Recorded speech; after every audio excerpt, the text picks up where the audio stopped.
appelez de vos voeux à ce que le monde arabo-musulman s'intéresse aux autres d'un point de vue critique, qu'elle soit positive ou négative. Mais une réaction à ce qu'on entend souvent en ce moment, c'est vrai qu'il y a cette question de déracinement, d'exil, la Syrie, la Palestine, bien d'autres pays encore tourmentés. Comment expliquez-vous cet état du monde arabe aujourd'hui?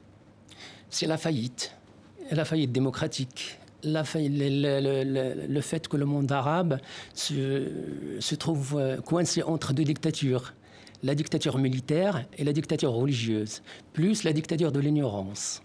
Mais ça, on avait pensé que c'était terminé en 2011 avec le départ de Ben Ali, entre guillemets, le moustachu et le barbu, si on résume votre propos, à savoir la dictature comme on a aujourd'hui en Égypte et l'intégrisme comme on a dans d'autres pays. Le départ d'un dictateur, on explique, mais il y a la mentalité. C'est la mentalité, ce qui est difficile à changer, c'est la mentalité. Un dictateur, une mentalité ne change pas du jour au lendemain. Mais il faut toute une éducation, un processus. Une pratique aussi. Une pratique aussi. Donc, il y a des idées nouvelles pour irriguer ce processus démocratique. Et la démocratie, ce n'est pas du jour au lendemain. C'est un combat, c'est une lutte acharnée. On voit qu'en Tunisie, par exemple, depuis des années, effectivement, ce processus est en cours. C'est pas gagné. Et c'est pas gagné encore. Ouais. C'est pas gagné.